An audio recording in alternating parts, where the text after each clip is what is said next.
to the first episode of Behind the Brain Neuroscience. I'm here with Dr. Rita Barakat, who is a professor here at the University of Southern California. She's also a neuroscientist. So, Dr. Barakat, can you tell us a little bit about yourself and who you are? Sure. So my name is Dr. Barakat, Rita Barakat. Originally from the Bay Area. I went here for graduate school as well. So I got my Ph.D. in neuroscience at USC. And right now I am a member of the teaching faculty. So I primarily teach undergraduate students, but I also teach graduate students in a combination of topics: neuroscience, cell biology, physiology. It's all fun. Nice. And and I'm a member of the neurobiology section and the neuroscience graduate program here. Awesome. So, can you tell us a little bit about your research or any research that you've done in the past? Yeah. So, as teaching faculty, I'm not required to do any research. However, I am kind of in the thick of starting a project so that I can mentor undergraduate students. Mm-hmm. So, our goal is to look at the relationship between executive functioning, which is like a very broad term in cognitive neuroscience that encompasses things like being able to plan ahead, make critical decisions with information that you're given, and also inhibit certain behaviors. So we want to see whether any of those behaviors are modulated by one's language ability.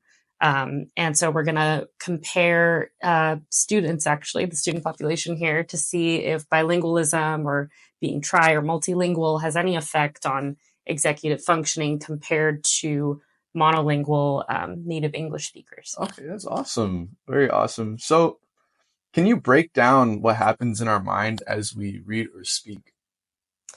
Oh my gosh. In the brain, it's funny you ask that, because I think there are a lot of people, including actually Professor Jason Zevin here, who was my graduate mentor, and his office is right next door to where we are now, who have done a lot of work in this area. But, the speech motor function in particular is quite interesting because it kind of originates in the temporal lobes of the brain. So in the areas that we typically think of when we think of language function. And for most people, it's actually kind of starting, that whole process is beginning in the left temporal lobe. Mm-hmm. And then that information gets transferred a bit more to the frontal parts of the brain, actually to the frontal lobe itself, where a lot of voluntary motor control is localized. So in other words, it's the language network communicating with the voluntary motor control.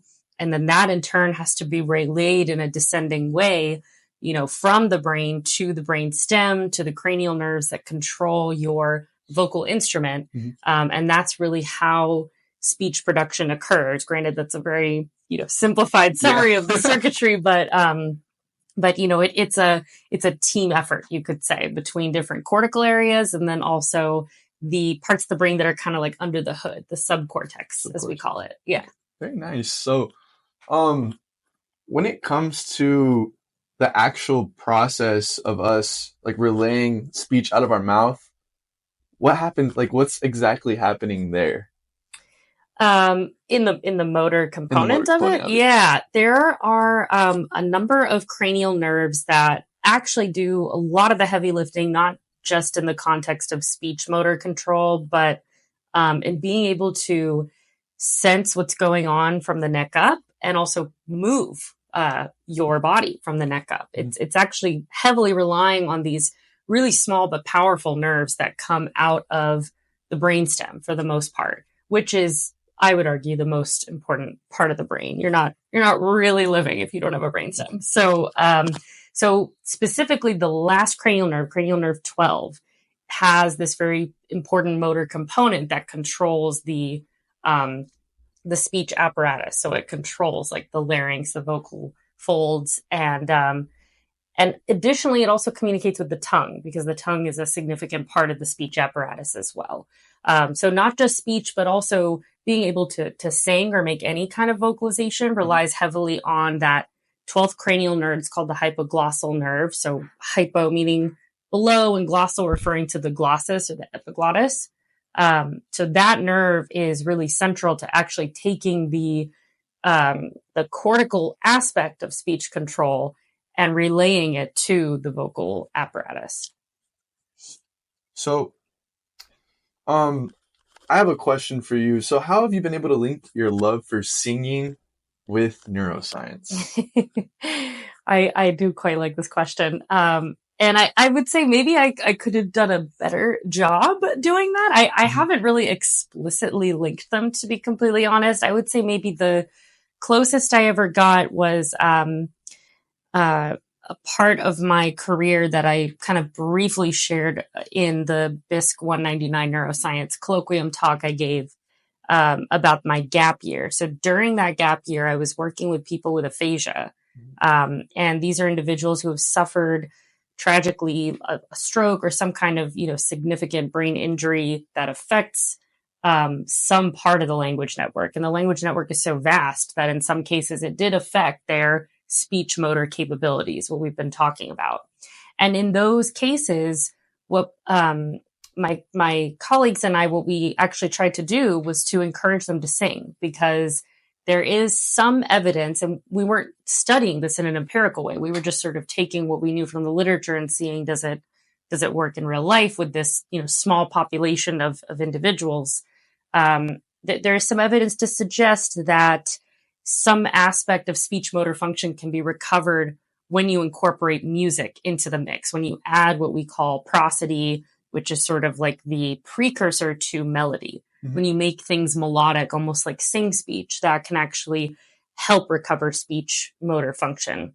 And part of the reason why neuroscientists think this might be the case is because a lot of the same areas that you see being involved in language in the left hemisphere, in many cases, are also involved in music production or musical creativity in the right hemisphere. Oh. So assuming that the injury primarily or only affected the left hemisphere, you could maybe encourage the right hemisphere to kind of pick up some of the loss of function. Mm-hmm. Yeah. And we kind of saw that. I won't say that it was a, magical, like mm-hmm. awakenings Robin Williams type moment, but it was, but it was encouraging. And that was maybe the first time perhaps in my life where I was literally taking my own experience with music and singing for basically my whole life and bringing it into this neuroscience context. That's awesome.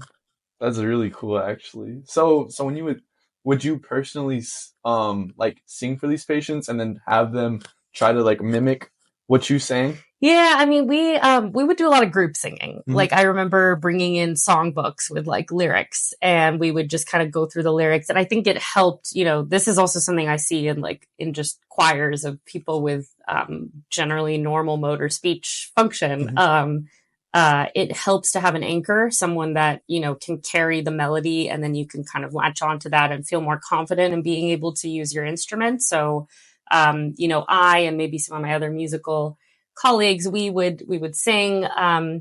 One of my colleagues at the time, actually my boyfriend at the time, played guitar, and he would bring his guitar and play guitar. And I noticed that also really had a profound impact, not just for, the melodic component of like, how are we going to actually be able to sing? He would help to bring the melody to them, but also a lot of people that do suffer from these kinds of severe brain injuries or strokes, something that doesn't always get talked about is that they do suffer, a lot of them suffer from depression as well. So there was also kind of like a just mental health therapy component of it that came with having these breaks where we would just sing together or listen to music and think about the music and comment on the music. It's almost like a mini choir music appreciation moment. Yeah. Neat. That's very neat. So I know that you're partnered with the JEP here, right? The Joint Educational Program. How has teaching neuroscience to younger generations across all ages impacted you and the city of Los Angeles? I would go even farther to just expand it to science, because mm-hmm. a lot of what I was doing was actually teaching general science competency to really young children. A lot of them were I was teaching mainly fourth grade. So I was working with a lot of kids who, interestingly, that age demographic and the demographics of the community that surround USC's University Park campus are really similar to the data set that I was working with for my neuroscience Ph.D. in my dissertation. But I think it gave me as much as I was maybe able to give them, in that seeing the curiosity of these kids and their eagerness to engage with science in any way, even a way that might be small, like just drawing different parts of a leaf and thinking about what are leaves made of, or looking at different rock specimens and thinking about like what kind of living things might coexist with this. What we were really trying to do was just get them to see themselves as scientists. And now more than ever in my role as faculty here, I have come to appreciate the importance of representation. It was something that I personally took for granted throughout most of my education and never really stopped to think about whether or not I maybe was an exception to a long-standing practice of certain people that tended to succeed in science. But between working with these JEP programs and then myself now being a female in neuroscience, someone who does not identify as Caucasian, even though that's what I am on a government census, but having immigrant parents, I've become more aware that just being in the room, just being in these positions where people see you as a scientist is important, because then there are other younger generations who maybe are similar to you. They're not white. Their parents are immigrants. They're not speaking English at home. They could be women. They could be part of other underrepresented groups. They could have disabilities. The list goes on and on and on, but they historically haven't been represented in STEM fields, not just in neuroscience, but across the board. And so that to me was the most important part of my work with JEP, and frankly, just the existence of these programs that continue on, is to get students that are considered underrepresented in science to flip that narrative and actually become more represented and see them, make progress in STEM fields and just keep up that education. We know it gets hard. We know it is so inaccessible still to many, but we want these students to persevere because they are just as capable to persevere as anyone else. Here, this is going to be the last question right here, okay? This one's a fun one, all right? Okay. Have you heard of Elon Musk Neuralink? Yeah, I have. What are your thoughts on this device? Am I allowed to curse? Yeah. Really? You can curse. Go ahead. Good, because I'm going to go off. Yeah, I think it's it just makes me so fucking mad. Yeah, Elon Musk makes me mad, and I'm just going to go ahead and put that out into the universe. Like, come at me. But I think the thing that really, like, in all seriousness, I'm deeply concerned by the company. And the reason why is because if there's one thing I learned in graduate school, and there were a few things, it's that research, especially when you are dealing with human participants and human data, is messy and can have very high liability. And so for me, even if it's not someone with the name recognition and stature of Elon Musk, I am always very, very skeptical and conservative and thinking I need to see the data to feel confident knowing that any kind of medical or clinical research is going to be successful and safe. So I've only heard rumors. I cannot cite articles, and I would love to be wrong about this, but what I have heard about their work in the last few years has been very troubling. I understand that they've done some animal model research in, I think, macaques, which you could have a whole podcast episode about why non-human primate research is very troubling and concerning, and it's frankly been fading out, I would say, in neuroscience. You very rarely see non-human primate research being done for a number of ethical reasons. So that alone is concerning, and I've heard that work has not been as successful as the company has touted publicly. So for me, right off the bat, if your animal model research is not going well, you should not be moving forward to any human research at all. But they already have, and I even saw an article recently that they had implanted the device into a human participant, which is deeply, deeply, deeply concerning, because I have not seen any published data. So the scientific community as a whole, I think, is already in the dark, let alone the general public, right? Which historically we have not done a good job of communicating scientific research to the general public in a way that is accessible. There's not even communication to the scientific community. So, I mean, right off the bat, that's a huge red flag. And to me, the biggest concern is that I don't know the extent to which the company has any oversight when it comes to an ethical review board. So to give you a sense of what human research here at USC and at any like research institution in the US requires, all those studies have to be approved through an internal review board or an IRB. And this is a group of qualified people. A lot of them are actually faculty who themselves have experience with human research, or some of them actually are lawyers. So they have a JD. And they review your study and essentially ask questions like, is the risk that your research poses to the participants, and there's always a risk, is the risk worth what you could discover? And it's an ethical question, it's a moral question, it's a safety question. And that kind of review, you don't just waltz through it, right? I mean, even for my study that was approved last fall, which is a very simple behavioral study, basically no intervention being done. Participants are just completing a computer task and an anonymous survey. Even that required review. So any data collection from humans, it's very, very serious and requires extensive review. Granted, we're an academic institution, so academic and government institutions, they go through that kind of review. I personally do not know the extent to which private institutions or companies like Neuralink are subject to that kind of review. I believe very strongly that they should be. I believe that any kind of research that's going to involve humans needs to undergo that level of review. For clinical research, it's not just an IRB, it's also FDA review.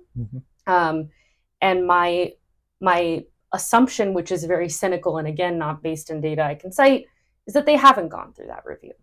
So to me, that is disqualifying. The research should stop. It should stop immediately.